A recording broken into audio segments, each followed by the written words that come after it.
Всем огромный привет! Вы на канале Вечное Лето. Мы находимся в Стамбуле и сегодня решили посмотреть дворец Топкапы. Пожалуй, одна из самых посещаемых достопримечательностей города. Дополнительную известность этому дворцу принес сериал «Великолепный век», который, я думаю, многие смотрели. И сегодня мы в компании аудиогидов посмотрим вживую, что и как здесь устроено. Вход стоит 420 лир с человека. Это если вы хотите посетить и гарем. Естественно, мы пойдем в гарем. Аудиогид идет бесплатно при покупке такого билета. Можно еще купить билет за 320 лир, но без посещения гарема. Но гарем-то самое интересное. Заходим на территорию дворца, но на самом деле, где мы сейчас находимся, это уже территория дворца. Вся территория состоит из 4 зон, 4 дворов. И каждый двор определяет свой уровень допуска. Вот двор, где мы сейчас находимся, это первый двор. Здесь встречали янычар, отправляли на войну. Сейчас здесь продают билеты и думаю, что здесь ничего не происходило. На самом деле это уже двор номер 1. Обязательно рекомендую взять аудиогида, потому что без него ничего не понятно. А здесь столько всего интересного. Просто нажимаете на кнопку на экспонате или на доме и слушайте информацию. Вы можете углубиться, нажать кнопку «Послушать дополнительную» или идти дальше. Вот сейчас нам все рассказали про данный двор. И что мы узнали? Что вот там располагаются кухни. Смотрите, вот это все, как вытяжки, да, большие, это кухни. На территории дворца проживало около 6000 человек, это включая обитателей гарема, султана, его семьи, слуги. И представляете, какой должна быть кухня, чтобы каждый день готовить вкусненькое всем этим людям. Огромная. Я читала, что около 20 баранов каждый день закалывали, там десятки кур, чтобы всю эту толпу прокормить. Вот так выглядят кухни. Располагаются слева и справа. Одни для султана и губернаторов, вторые для гарема. Несколько секций. Горячая, холодная и сладости. В определенные дни года здесь готовили еду для 10-12 тысяч человек, потому что в определенные дни приходили янычары и получали свое 3-месячное жалование. Вместе с деньгами им накрывали на стол. Такие символические угощения. Это была проверка на верность. Если войско набрасывалось на еду, значит, оно довольно жалованием и все хорошо. Если угощали друг друга, то все классно. А если они не притрагивались к еде, то это означало, что войско недовольно жалованием и начинаются серьезные проблемы, потому что для управления такой великой империей нужна сильная, мощная, довольная армия. На входе в кухню есть небольшой музей с кухонной утварью. Не будем долго на всем останавливаться, не знаю, что это такое. Вот единственное, я поняла, что это специальная ложка для обжарки кофе. Посмотрите, какие красивые традиционные турки. Мы сейчас, Саша, рассуждали о том, как было бы здорово попасть на прием, на пир к Сулейману, оценить угощение. Представляете, как все было вкусно.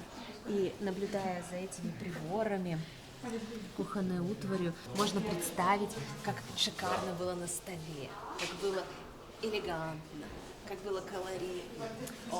Есть из такой посуды вдвойне вкуснее. Посмотрите, какой красивый кальян, из которого курили здесь во дворце. Не совсем похож на современные кальяны, которые у наших друзей. Такая.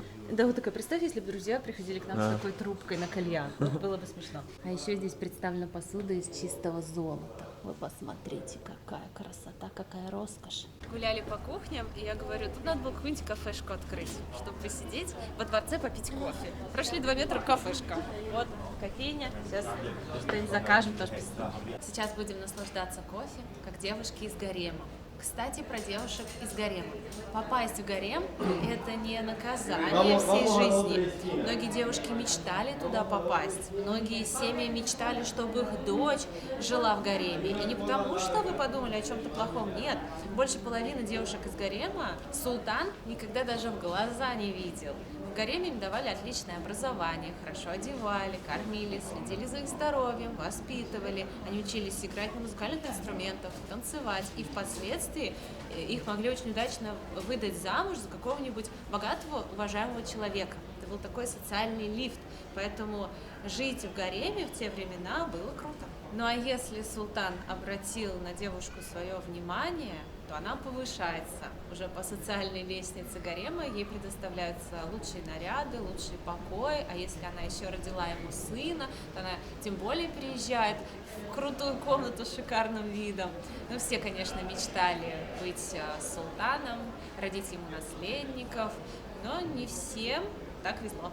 Султан всегда поощрял хороших специалистов и мастеров. Он всегда тянулся к прекрасному, и каждый султан, который приходил на трон, он старался сделать дворец еще шикарнее, принести туда какие-то произведения искусства. Поэтому вот эта вся красота, она накапливалась от султана к султану.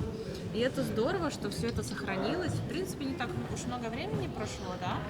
Есть связь с нашей сегодняшней посудой, но, конечно, сильно отличается. Я вот иногда дома, честно, из контейнеров ем и радуюсь. На улице беру кебаб в бумажке, съела и пошла. А здесь целый ритуал, целый праздник. Смотрим, где готовили вторые блюда. Какая огромная вытяжка. Посмотрите, какие казанки, кастрюли, сковородки. Вот это да! Интересно, сколько мне надо времени, чтобы сварить такую кастрюлю супа? Неделю, наверное, буду только овощи чистить. Данное место обязательно стоит посетить. Вот как говорится, если вы здесь не были в Стамбуле. Ну, конечно, у всех разные ситуации, но если есть возможность, то обязательно сходите, не пожалеете. Мне что еще нравится, аудиогид говорит немного, но по делу. И информация усваивается. Очень часто мы берем аудиогиды, и вообще не понимаем, как ими пользоваться. 1500 кнопок и 1500 экспонатов, надоедает уже через 20 каждую вазу там щелкать, ты уже на это забиваешь, устаешь, а здесь нет. Прям очень грамотно вот эта построена штука. И еще, я думаю, хорошо сюда идти самостоятельно, именно с аудиогидом, и на целый день. Тогда вы сможете спокойно гулять, все смотреть, изучать, никуда не торопиться. Если идти с группой, то галопом пролетаешь все, вот это я точно усвоил.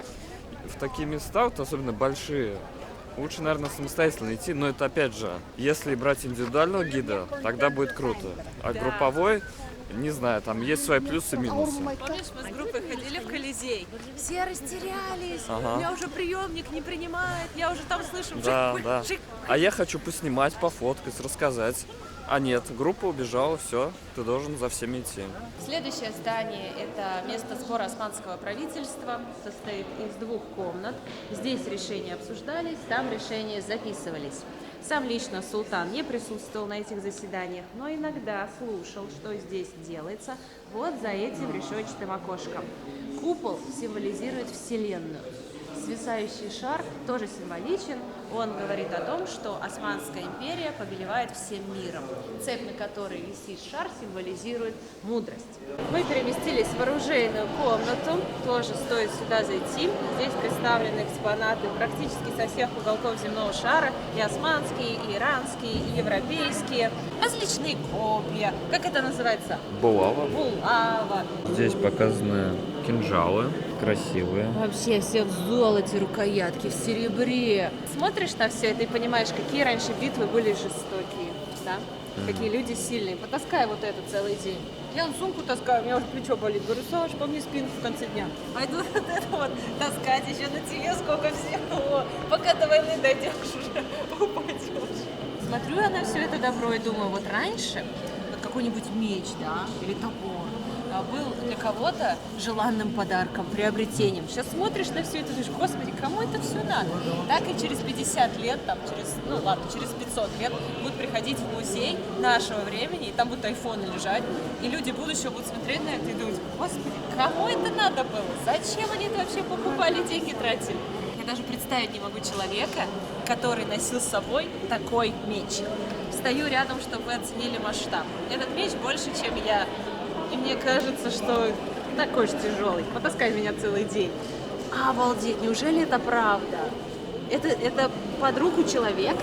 То есть он это может поднять одной рукой? Не может быть. Это меч для какого-то великана. Конечно, если вы любите оружие, коллекционируете оружие, то здесь вам будет на что посмотреть. Когда начинается сражение, все идет в ход. Даже крышки от кастрюль. Вот смотрите, они брали такую крышку от кастрюли и оборонялись ей как могли. Здесь представлены еще такие ружья. Я и подумать не могла, что такие существуют. очень красивые, ручная работа, все в золоте, с драгоценными камнями. Просто, я не представляю, насколько они тяжелые. Грозный, одновременно очень милый. Это защита для слонов. Слушайте, на такой наряд не на сражение, а на красную ковровую дорожку подходит. Весь в камнях, весь в рубинах. Божечки. Это султан Мустафа. Султан, получается, третий. Вот это его костюм, так он выходил на сражение. Круто, что он поддерживал свою армию личным присутствием. Сам отвечал за ход битвы. Если что-то пошло не так, он мог погибнуть. И представьте, как круто войску, что твой султан верит в тебя и вместе с тобой на поле боя. Смотрите, это комната, где султану визирь докладывал о каких-то событиях. И что интересно, до наших дней не дошло убранство этой комнаты. Но когда здесь жил султан, представляете, здесь были очень красивые ковры, гобелены, шторы, вышитые золотом и серебром. Когда они износились, их отдали на монетный двор. Из них было извлечено 880 килограмм чистого серебра и 900 килограмм золота. Представляете, это все было в тканях, вышито. И я думаю, что эта информация даст небольшое, но уже хоть какое-то представление, насколько здесь все было шикарное, сияющее. С территории дворца открывается поразительный вид на Стамбул, на Босфор. Конечно, сразу подул прохладный ветер, я даже не представляю, как здесь зимой, да, гуляешь, такой ураган. Но у них вроде не было недостатка в теплой одежде. Что хочу сказать, гуляя здесь, ты прям прикасаешься к истории. Все пропитано историей, ты прям чувствуешь те времена, ощущаешь, погружаешься в прошлое. Представляешь, какие здесь были дворцовые интриги, какие здесь были всякие заговоры, сплетни, все это так интересно мне. Конечно, странно, как сказать странно, такие уж обычаи были у султанов, когда новый султан приходил на трон, он должен был убить всех своих братьев, иногда даже отца, чтобы не начинались междоусобные войны. И я Саше говорю, это так странно, султан воспитывает своих сыновей в любви, столько в них вкладывает, воспитывает их достойными людьми, потом выбирает самого-самого подходящего на роль султана, а остальных потом надо убить. Или они друг друга убивают. И это так жестоко, это так... понятно, лучше пусть прольется мало крови, чем пойдут воевать там за одного султана люди, за другого, и сколько людей погибнет. Но женщины в гареме тоже принимали важное участие во всех этих делах. Ведь матери, которые рожали наследников, они хотели, чтобы именно ее ребенок стал султаном. И она там его пропихивала как только могла. А женщины очень хитрые и коварные в вопросе, что касается детей. Они готовы жизнь отдать за ребенка, тем более если ему грозит опасность, они сделают все, чтобы его уберечь. Неважно, самый он достойный, не самый, твой ребенок. Поэтому даже не представляю, какие дела здесь творились. Ой, какие красивые кораблики, чайки, мечети, небоскребы. Когда гуляешь здесь, представляешь себя, я честно представляла себя какой-то рабыней, которая либо на кухне работает, либо в библиотеке, либо двор метет. Не Хюррем Султан, просто сотрудник дворца. И так тоже хорошо, думаю, классная работа вообще, карьерная лестница, тебя уважают, любят, ценят. И потом выходишь сюда, и тут такая урбанистическая картина, развитый город, небоскребы, и ты думаешь, стоп. А я, между прочим, не рабыня, я, между прочим, блогер, самодостаточная женщина. Саша, ответь честно, ты бы хотел быть султаном? Конечно. А как бы ты поступил с гаремом? Ликвидировал. Оставил бы только тебя. Молодец. И дарил бы мне всякое золото, да, там, украшения. Да. Правильно. А с женщинами что бы мы сделали? Они же у тебя в дар. Работать на кухне. Нет, подальше, не на кухню. В город бы мы их отправили. Пойдемте покажу еще интересную вещь. По приказу Сулеймана ведутся строительные работы.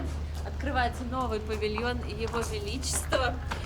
Совсем скоро он приедет принимать объект, и не дай бог, хотя бы лиру украли. Все, пойдете в оружейный зал, где большие топоры, секирь башка. Еще хочу немного рассказать про янычар, а то мы с вами ходим, а про них так и не рассказали. Янычары – это знаменитое войско султана, войско Османской империи. Оно было огромное, оно было мощное. воины получали хорошее жалование. Во многих фильмах показывают, художественных фильмах, как отрывали детей от матерей, забирали силком из семьи, чтобы отправить их в войско, янычар, матери плакали, все это сопровождалось трагедией. Но все это художественный вымысел. На самом деле многие семьи мечтали, чтобы их ребенка взяли в это войско и сделали янычаром, потому что, во-первых, им давали очень хорошее образование, чего многие родители дать, конечно же, не могли. А хорошее образование, как и сейчас, да, в те времена, имело огромную роль. С хорошим образованием ты мог получить хорошую должность и устроиться в жизнь. Кроме того, если ты воин, янычар, то это такой своеобразный социальный лифт, карьерная лестница. Можно было сделать классную карьеру, если ты хорошо учишься, хорошо воюешь, если ты преданный. Поэтому многие мечтали туда попасть. Это было своего рода достижением. Это, знаете, как у тебя ребенок играет в хорошей футбольной команде, он классный футболист, это значит, что он будет обеспечен на всю жизнь, у него будет работа, все будет у него супер. Потому что на чем держится мощная империя? На классном войске, на мощном войске, на обеспеченном. Просто так с голодным желудком никто воевать не пойдет. А когда у тебя отличное снаряжение, прекрасные условия содержания, тебя уважают, у тебя огромное жалование, ты на него можешь содержать большую семью, то, конечно же, ты выполняешь свою работу с удовольствием и выкладываешься на 100%. В этом войске, мне кажется, и был секрет величия Османской империи. Мы пришли в хамам для ворон, специальное сооружение, где купаются птицы. Понимаете, во времена Османской империи все должно быть чисто и красиво, даже вороны. Поэтому специально для ворон построили хамам, потом они пойдут в пенную комнату, потом на массаж, потом есть лимонный лукум. Ну и, конечно же, у ворон есть свой гарем, где живут самые красивые воробьи. Зашли в багдадскую виллу. Ее построили в честь похода на Багдад. Она тоже шикарная, красивые витражи, красивая плитка и даже стены украшены черепаховым панцирем. Очень часто в красивых дворцах и домах известных богатых людей не очень красиво, уютно, и думаешь, как здесь вообще жить. А здесь же наоборот, шикарно и уютно. Посмотрите, вилла спроектирована таким образом, что во второй половине дня в окна светит солнце, вся комната залита светом, и как, наверное, приятно было лежать на этой тахте, любоваться видом на воду, на чаек. Реально уютненько. Изначально город назывался Византий в честь правителя Византиса, который его основал. Здесь жили дарийцы и фракийцы. Они относились к древнегреческим племенам. Потом сюда пришла Римская империя. Все разбомбили, всех выгнали, построили город на свой манер. Изначально он назывался Второй Рим, потому что так же, как и Рим, стоит на 7 холмах и имеет 14 районов. Сделали город шикарный, в европейском стиле. Даже запустили райских птиц, чтобы было подобие райского сада. Было очень много цветов, развивалась парфюмерная промышленность, очень вкусно отовсюду пахло. Действительно было красиво, построили ипподром, множество соборов. Потом пришла Османская империя, всех выгнали, захватили, город стал принадлежать османам и называться Стамбул. Многие соборы были переделаны в мечети, куда мы с вами и отправляемся на протяжении всех наших дней в Стамбуле. А теперь вы мне скажите, как переводится Топкапы. Если вы были в этом дворце, то наверняка запомнили название. Пришли в гарем, у нас остается еще час 10 на посещение. Кстати, тут никаких очередей. Смотрите, как выглядит гарем изнутри. Здесь вообще нет людей. Я думала, где-где, в гареме будет уж много людей. А тут кроме нас никого. Неужели никому не интересно? Мне кажется, все уже прошли, потому что время позднее. Так, мне кажется, как раз я видел кадры из фильма. Да. Вот посмотрите, как выглядел гарем в Османской империи. По-настоящему сравните с сериалом. Конечно, не хватает этому месту жизни. Все пусто, мебель до наших дней не сохранилась, все предметы интерьера перенесены в музей. Просто остались стены, все, что нельзя вынести, все осталось. Мы пришли в хамам. Вот так он выглядел в гареме. Вообще у гарема две функции. Семейная, репродуктивная и образовательная. Первое, это означает, что султан здесь жил обычной жизнью. Здесь жила его мать, сестра, девушки. Жили в гареме для продолжения рода, для потомства, так сказать. А вторая образовательная, это на территории гарема была школа, и девушек обучали. Самые лучшие покои были у матери султана, Валиде Султан. А Хюррем Султан, или Роксолана, как ее еще называли в Европе, она так и не стала Валиде Султана, матерью султана, потому что когда ее сын вступил в свои права, да, и стал правителем, стал султаном, пришел на трон, она уже умерла к тому моменту. Много комнат, к сожалению, закрыты, и нам остается только догадываться, что там было, какое предназначение этих помещений, но очень красиво. Мне кажется, даже если сейчас снять здесь фильм, он получится очень колоритный, яркий такой, интересный. Я вообще люблю, когда минимум графики и много реальных мест. Также в гареме есть фигуры евнухов, охранников, которые сторожили гарем. И, кстати, их должность была одной из самых привилегированных. Это далеко не последние люди во дворце. Вот, чтобы добиться расположения султана, девушки часто подкупали евнухов, чтобы чаще встречаться с султаном, иметь какие-то привилегии. Мы сейчас находимся в коридоре наложниц. Это такое место, где выставлялась еда для обитательниц гарема, но притрагивались они к ней только после того, как повелитель покинет помещение. Сейчас мы заходим в хамам Валиде Султан, матери султана. Налево у нас санузел, достаточно просторный.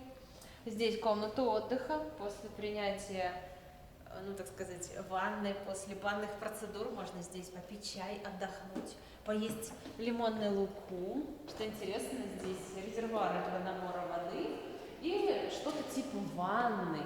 Смотрите, какая красота. Все в золоте. Ну, я представляю, как это было роскошно раньше, то, что до нас дошло, и то роскошное. Я представляю, как здесь было классно. Отдельный свой хамам, тебе не нужно мыться в общей бане, так сказать, у тебя отдельное помещение. А теперь мы находимся в хамаме султана. У него еще шикарнее. Посмотрите, что здесь есть. Что осталось? Тоже ванна. А вот так выглядит комната султана. Что сказать, жалко, что нет мебели. Все, что осталось, дает нам небольшое представление об обстановке. Смотрите, а это территория, где жили фаворитки и жены султана. Те, кто жили в этом доме, уже причислялись к дворцовой элите. А это у нас Золотой путь, этот коридор называется именно Золотой путь, одна из старейших территорий гарема. Смотрите, а здесь жила мать султана, Валиде Султан. Именно так выглядит ее двор. И вот там на втором этаже, видимо, ее покой. Конечно, гарем мне очень понравился. Я не думала, что он такой большой. Он прям огромный, как лабиринт. Там можно действительно потеряться. Это как отдельная достопримечательность в достопримечательности. Мне кажется, сюда можно даже 2 дня ходить. Первое здесь, второй по гарему, потому что вот нам немножечко времени не хватило. Или приходить пораньше. Часов, наверное, к 10, к 11. И вот до закрытия до 7, тогда все посмотрите. Обязательно рекомендую посетить это место. Посмотрите сериал, если любите. Мы, честно, его пока не досмотрели, потому что там очень много серий. Ну и, конечно же, этот выпуск просто невозможно снять, не рассказав про Ибрагима. Главный визирь султана Сулеймана, его друг, грек по происхождению. Они познакомились с Сулейманом еще в детстве.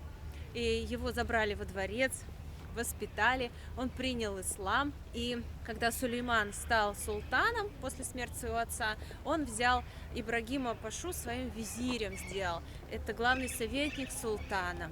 Но участь у него, конечно, незавидная. Долгие годы он был правой рукой султана, помогал ему принимать все решения, и вообще все у него было классно и здорово. Но потом, спустя время, приходили послы, обращались к нему и называли султана львом. И Ибрагим говорил: может быть, султан и лев, но я тот, кто воспитывает льва. И он периодически это говорил людям. А слухи, они же быстро, сплетни расползаются по дворцу. Султан об этом узнал. Хюррем подлила масло в огонь, потому что недолюбливала Ибрагима. И Ибрагима казнили. И когда его казнили, султан сказал: я даже не хочу знать, где его могила. То есть до сих пор неизвестно, где его останки, где он похоронен. Получается, что вот эта власть его изгубила.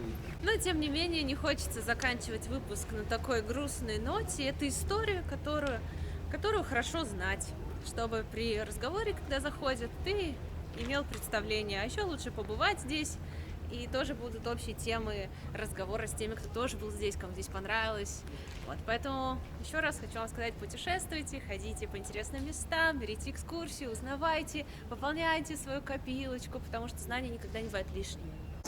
Продолжаем наше путешествие по Стамбулу, и сегодня мы отправляемся во дворец Долмабахче. Так он называется, находится на берегу Босфора, очень живописное место. Я надеюсь, что нам там понравится. Мы добрались до дворца и уже видим этот классический английский стиль. Ничего общего с дворцом Топкапы, в котором до этого жили султаны. Здесь я будто в Англии. Смотрим на фасад здания. Это самый не турецкий из монарших резиденций в Стамбуле. Год постройки с 1842 по 1853. Зашли на территорию дворца. Вы только посмотрите, какой он огромный. Представляете, фасад Долмабахче простирается вдоль берега аж на 600 метров. В этом дворце 285 комнат, 43 салона и 68 туалетных комнат. Исходя из этой информации, вы можете представить, сколько времени понадобится на посещение этой достопримечательности. Главный дворец работает до 16:00, поэтому планируйте свое посещение. Дворец не работает в понедельник, в четверг и по праздникам. Здесь на входе нужно надеть бахилы. Я уже вижу вывеску, что запрещено снимать. Поэтому не знаю, получится поснимать или нет, но надеюсь, что-то чуть-чуть покажем. Да, мы знали, что снимать запрещено, было написано об этом в статье, но мы решили, раз уж в Стамбуле, нужно посетить это место для себя. Получится поснимать, покажем, не получится, поделимся впечатлениями на выходе. Но я считаю, такую красоту нужно посмотреть. Смотрим, как выглядел кабинет, высокие потолки. На украшение этого дворца было использовано 14 тонн золота и 40 тонн серебра, а стены расписывали известные художники со всего мира. Конечно, вот здесь очень красиво. Колонны, все золотое, двери, такой купол на потолке, который позволяет проникать дневному свету. Очень уютно и в то же время роскошно. Дорогие вазы из Японии и других стран, шикарный фарфор и даже медведь. Здесь, по-моему, есть все. Вот одна из немногих комнат, и здесь таких много. Вот весь дворец выполнен в таком стиле. Очень интересный и подробный аудиогид. Молодцы, прям постарались. На русском языке можно спокойно ходить, слушать. Сейчас мы зашли в хамам. Смотрите, какой он красивый. Весь в узорах. Прям шикарный и с видом на залив. Очень много картин. На территории дворца есть также картина Айвазовского. Султан привозил его во дворец, чтобы тот рисовал красивые картины именно для данного места. Вот особо интересно мне здесь красная комната. Это важное место, где султан принимал своих жен, детей, других членов семьи и работников гарема. Здесь представлены различные подарки от других правителей, и они имеют такой политический смысл, символизируют дружбу между государствами. Вообще здорово, что на все это можно сейчас посмотреть, и что все это сохранилось в таком хорошем виде. Ну вот честно, вот лежало бы это где-нибудь на барахолке, никто бы и не заметил, все бы мимо прошли, ну вот эти шкатулки. Но на самом деле это классные ценности.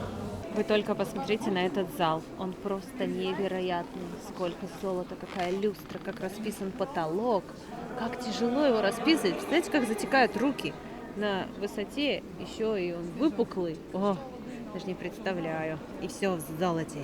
Еще раз взгляните на этот потрясающий зал. эту люстру невероятную. Она произведена в Британии. Уж не знаю, почему нельзя снимать. Ничего там такого особо нет. Ну, в Питере таких дворцов тоже очень много, похожих. И вообще в других странах мира похожих дворцов в европейском стиле очень много. И везде снимай, фотографируйся, тебе лишь помогут сфотографироваться. Вот. Поэтому как могли сняли, что-то там украдкой под нос бубнили. Я надеюсь, что вы это оцените, потому что раз 5, наверное, нас хотели поймать, но мы такие в другой зал. А там уже другой охранник, все. Вот. Место, правда, интересное, классное, стоит побывать. Но честно, вот, наверное, я просто не королевской крови человек. Я бы не хотела жить в таком дворце. Огромный, неуютно, никого не дозовешься, как-то холодно, чувствуешь себя так сыро. Мне нравится наша квартира. Она размером как ковер в этом дворце. Зато все как на ладони. Вкусно пахнет, я всех вижу, все слышу, кто там что с кем. Но у меня, мне кажется, намного лучше дома. Меня удивляют люди, которые приходят в этот дворец, видно, они уже 2 недели в Стамбуле, уже ноги отваливаются, и они между комнатами вот так ходят. Просто тащат себя, ничего не смотрят. Аудиогид вот тут у них на животе мотается, они просто как зомби. Еще один дворец. Еще один дворец. Здесь еще есть на территории фонтан. Плавают 2 рыбы. Малюсенькие такие, вон. Вспоминаю тайских рыб, да? Вот такие кабаны. Может покормить. А тут нужна лупа, чтобы их разглядеть. Ну, хорошо, что хоть кто-то там плавает, значит, вода чистая. Но фонтан не работает, там сидит ворона, просто смотрит. А так нет, не работает.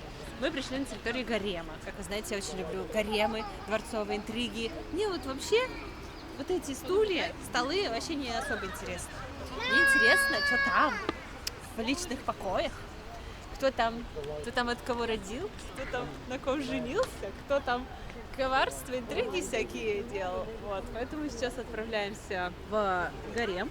Кстати, Мустафа Кемаль Ататюрк, он ликвидировал гарем. Все. С его приходом гарем перестал существовать. Я уж не знаю, куда всех разогнали, распустили. Вот женщина жила в гареме, да, всю жизнь. Ничего особо, у нее же нет работы. Вот она выходит такая из гарема, 3 платья у нее, украшения. И куда она пойдет? Наверное, куда-то пристраивали. Не знаю, надо узнать. Вот у нас у многих в голове, что гарем — это такое место, как сказать, вот, чтобы не обидеть. Такое, типа, Только гарем. для любви. Да, все мужики хотят гарем. Вот все хотят гарем, но не знают, что это такое.